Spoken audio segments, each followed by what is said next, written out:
라이브 아자아자 화이팅.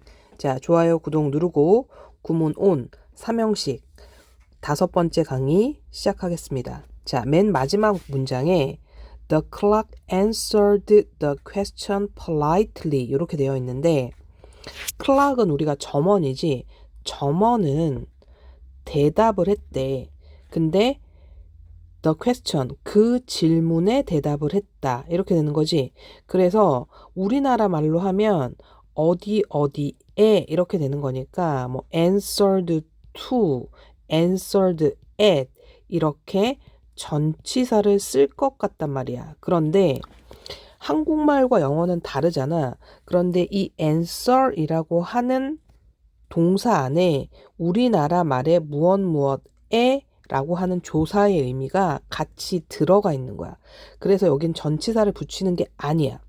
그래서 그 점원은 대답했어. 그 질문에. 근데 얘가 을로 해석은 안 됐지만 대답하는 대상이 뭐가 되는 거야? 그 질문이지.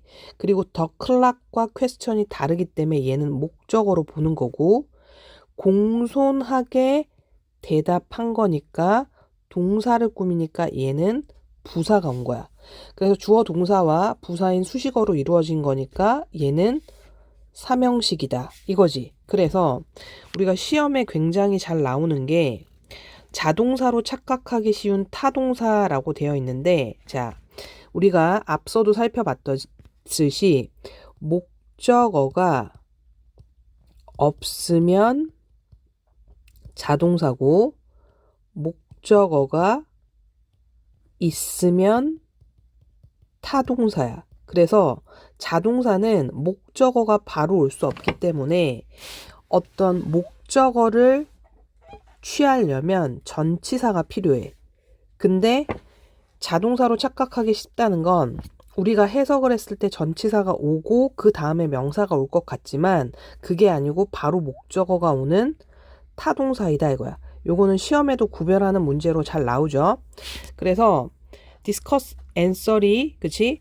무엇에 대답하다 이거라서 전치사 쓸 것 같지만 바로 뭐가 온다? 목적어 온다.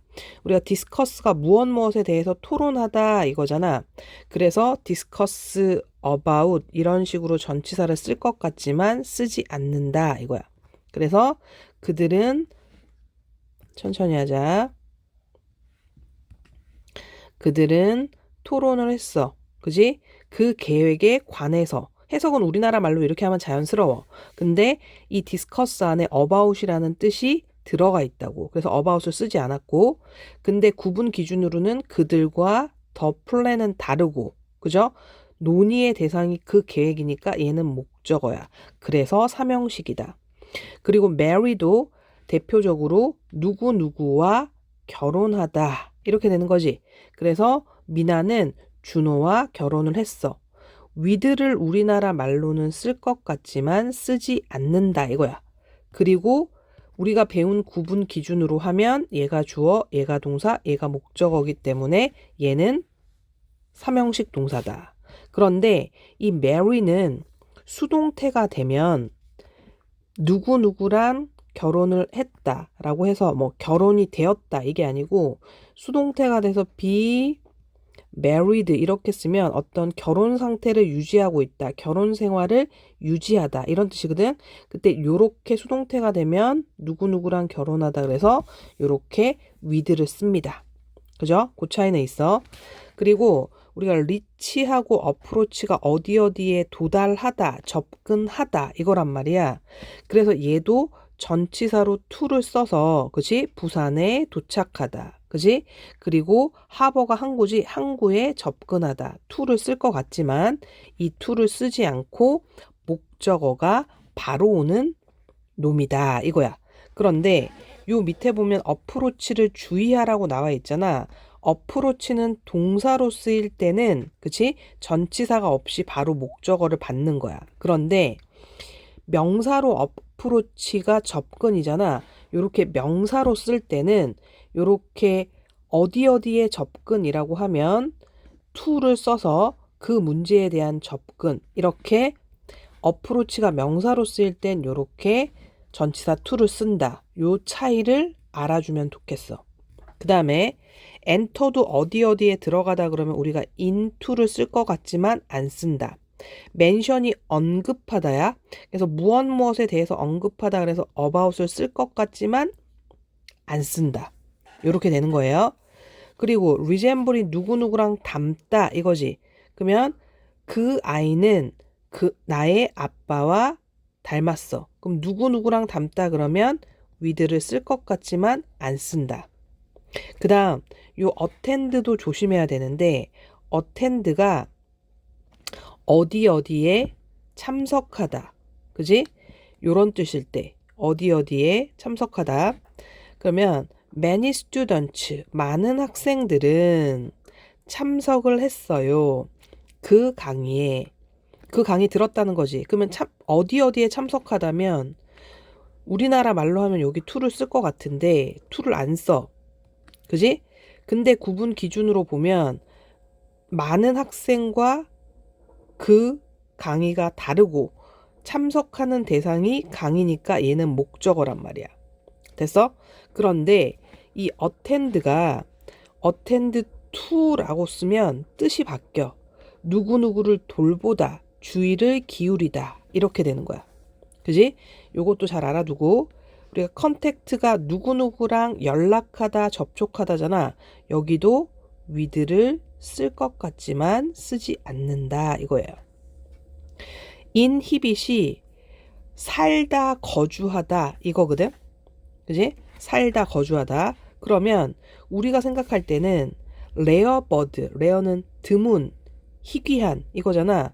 자, 희귀한 새들이 inhabit, 삽니다. 어디에 삽니까? 그 섬에 삽니다. 어디에 살다라고 in을 적을 것 같지만 in을 적지 않는데. 그래서 일단 inhibit이 살다, 거주하다 요 뜻인데 전치사 in을 안 써. 그러면 구분 기준으로 하자면 rare bird와 뭔 거야? 그 섬은 달라. 그리고 inhibit. 자, 살고 있는 대상이 어디가 되는 거야? 그 섬이 되는 거지. 그래서 얘는 목적어가 된다 이거야. 근데 우리나라 말로 하면 약간 헷갈리니까 요것도 알아두시고. 그리고 어드레스는 명사로는 주소지만 당연히 동사로 쓰이면 연설하다 아니면 어떤 문제를 다루다 이런 뜻이거든. 그지? 두 가지 뜻이 있어. 연설하다라는 뜻도 있고 어떠한 문제를 다루다, 해결하다 뭐 이런 뜻이 있거든. 그러면 그 연사, 말하는 사람은 어드레스, 그지? 청중들에게 연설을 했다는 거야. 그러면 청중들에게 이거니까 to를 쓸 것 같지만 전치사 to를 쓰지 않았다는 거야. 그지? 누구에게 해당하는 말이 어드레스 안에 있다고. 근데 더 스피커와 청중은 다르고 연설하는 대상이 뭐가 되는 거니까 the audience니까 동사의 대상이 되는 말이 목적어라 그랬잖아. 그러니까 얘가 목적어인 거야. calmly는 차분하게 관객들에게 얘기했다라고 문장 전체를 꾸민다고 보면 되겠지. 그래서 얘는 부사. 그래서 얘가 삼형식이라는 거야. 됐어요? 얘도. 자, 그 다음에 accompany는 동반하다, 수반하다 이거야. 그러면 그 가이드는 동반을 했어요. 그지? 누구와 함께 동반했냐면 방문객들을 동행했다는 거야. 그지? 얘는 별로 헷갈리지 않겠다. 그지? 방문객들과 함께 했다 이 뜻인데 원래 accompany가 동반하다니까 우리나라 말로 하면 누구누구랑 함께 하다 이거거든. 그러면 with를 쓸 것 같지만 그죠? 얘는 with를 쓰지 않는다 이거야. 근데 얘는 관객들을 누구누구를 동반하다 이렇게 쓸 수도 있으니까 그죠? 얘는 헷갈리지 않겠네. 그 다음에 이 survive가 살아남다, 생존하다잖아. 그래서 뭐 사고로부터 생존하다 뭐 이렇게 쓰면 우리나라 말로 from을 쓸 것 같잖아. 그런데 from을 쓰지 않고 바로 목적어가 오는 거야. 그럼 보자. 그 작은 가게는 살아남았어. 위기로부터. 그지? 뭔가 경제적 위기도 있고 이럴 거 아니야. 그럼 위기로부터면 from을 쓸 것 같은데 그렇게 쓰지 않는다. 요거지, 그치? 그렇게 쓰지 않는다. 그러면 구분 기준으로는 the small shop과 crisis가 다르고 생존한 대상이 crisis니까 얘가 목적어다. 이렇게 되는 거야. 됐어요? 자, 요 부분은요. 직접적으로 문법의 대상이면 시험에 잘 나오고, 그죠? 해석에서도 잘 나오고, 요렇게 되는 거니까 여러분들이 반드시 좀 외워주시면 좋겠습니다. 그죠? 자동사로 착각하기 쉬운 타동사, 즉, 목적어가 바로 오는 동사. 자, 이렇게 해서 3형식 모두 완료하였습니다. 자, 좋아요, 구독 눌러주시고, 4형식에서 또 봐요. 대치온 라이브, 아자아자, 화이팅!